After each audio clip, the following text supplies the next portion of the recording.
പുണ്യമാസമായ റമദാനിൽ Dubai world trade സെന്ററിൽ നടക്കുന്ന ഇസ്ലാമിക പ്രഭാഷണങ്ങൾ ശ്രവിക്കാൻ ആയിരങ്ങളാണ് എത്തുന്നത്. ദുബായ് സർക്കാർ മുൻകൈയെടുത്ത് നടത്തുന്ന റമദാൻ ഫോറത്തിന്റെ ഭാഗമായുള്ള പരിപാടിയിൽ വ്യത്യസ്ത രാജ്യങ്ങളിൽ നിന്നുള്ള പണ്ഡിതന്മാരാണ് പ്രഭാഷണത്തിനെത്തുന്നത്. സഹനത്തിലൂടെ സ്വർഗത്തിലേക്കെന്ന വിഷയത്തിൽ മലയാളത്തിൽ പണ്ഡിതൻ ഹുസൈൻ സലഫി നടത്തിയ പ്രഭാഷണം കേൾക്കാനും ആയിരങ്ങളായിരുന്നു ഇന്നലെ എത്തിയത്. റമദാൻ ത്യാഗത്തിന്റെ മാസമാണെന്നും റമദാൻ വിശ്വാസിക്ക് നൽകുന്ന സന്ദേശം ത്യാഗവും ഭക്തിയുമാണെന്നും അദ്ദേഹം ചൂണ്ടിക്കാട്ടി. ഏതെല്ലാം ആരാധനകളുണ്ടോ, അനുഷ്ഠാനങ്ങളുണ്ടോ, സർവലോക പരിപാലകനായ റബ്ബിന്റെ ആ കൃത്യമായ പ്രതിഫലം മോഹിച്ചുകൊണ്ട് സഹനത്തോടെ അത് നിർവഹിക്കുവാൻ നമുക്ക് സാധ്യമായില്ലെങ്കിൽ ആ കർമ്മങ്ങൾ നിർവഹിക്കുന്നതിന്റെ മുമ്പും സഹനം വേണം, നിയ്യത്ത് നന്നാക്കണം.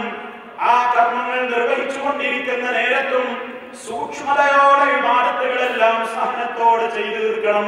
ദുബായ് വേൾഡ് ട്രേഡ് സെന്ററിൽ Mohammed bin Rashid Al Maktoum foundation chairman Sheikh Ahmed bin Mohammed bin Rashid Al മക്തൂമിന്റെ രക്ഷാകർതൃത്വത്തിൽ department of tourism and commerce marketing ആണ് 13ാമത് റമദാൻ ഫോറം നടത്തുന്നത്. പ്രമുഖ പണ്ഡിതൻ ഡോക്ടർ സാക്കിർ നായിക് ഉൾപ്പെടെയുള്ളവരുടെ പ്രഭാഷണങ്ങളും വിവിധ ദിവസങ്ങളിലായി നടക്കുന്നുണ്ട്. രാത്രി 10:30 ആരംഭിക്കുന്ന പരിപാടിയിൽ സന്ദർശകരെ ആകർഷിക്കുന്ന ഉംറ പാക്കേജ് പോലുള്ള സമ്മാനങ്ങളും ഒരുക്കിയിട്ടുണ്ട്. Media 1 Dubai.